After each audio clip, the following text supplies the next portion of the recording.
જય શ્રી સ્વામિનારાયણ.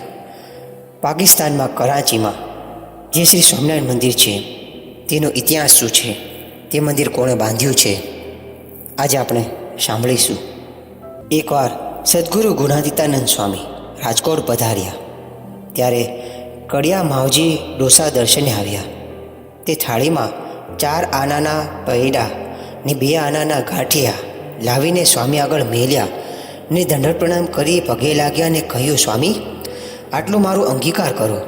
ત્યારે સ્વામીએ ઠાકોરજીને ધરાવીને પેંડા તથા થોડા ગાંઠિયા પોતે જમ્યા ને 2 પેંડા તથા થોડા ગાંઠિયા તેના દીકરા સારું પ્રસાદી આપીને બાકીના ભૂકો કરાવીને તાંસળીમાં રાખી મૂક્યા ને બોલ્યા, છે બપોરે પંક્તિ થશે ત્યારે તે સંતની પંક્તિમાં ફેરવશું. તે બપોરે સૌને આપ્યા.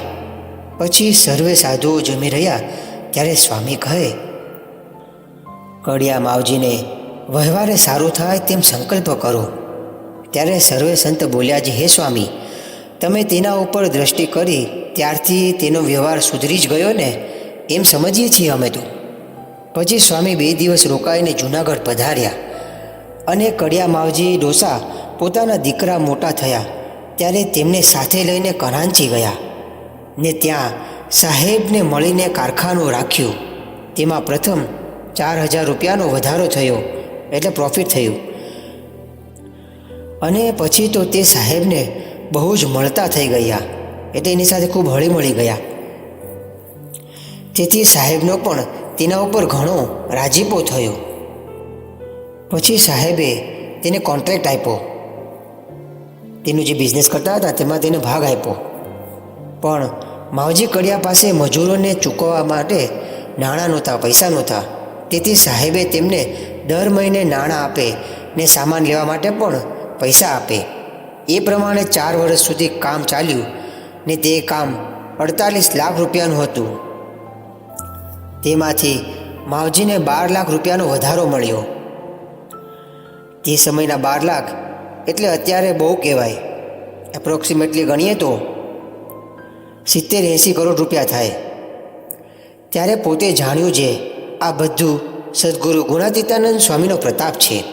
પછી તેમણે કરાંચીમાં શિખરબંધ મંદિર કરાવ્યું ને ઠાકોરજી પધરાવ્યા.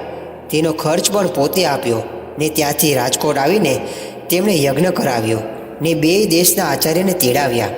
તેથી વડતાલથી વિહારીલાલજી મહારાજ અને અમદાવાદથી કેશવપ્રસાદજી મહારાજ આવ્યા તથા 2 દેશના કેટલાક સાધુ, બ્રહ્મચારી અને પાર્ષદો પણ આવ્યા ને યજ્ઞની પૂર્ણાહુતિને દિવસે 2 આચાર્યને યજ્ઞશાળામાં બોલાવીને જરિયાની પોશાક તથા ભેટ ધરી ને સાધુ, બ્રહ્મચારી, પાર્ષદને ધોતિયા ઓઢાડ્યા. એવી રીતે 7 દિવસ સુધી યજ્ઞ કર્યા ને હંમેશા 1,500 માણસ જમતા. એમ કડિયા માવજીભાઈ તથા તેમના દીકરા લખમણભાઈ, કરમસિંહભાઈ, કરશનભાઈ, રામજીભાઈએ લાભ લીધો.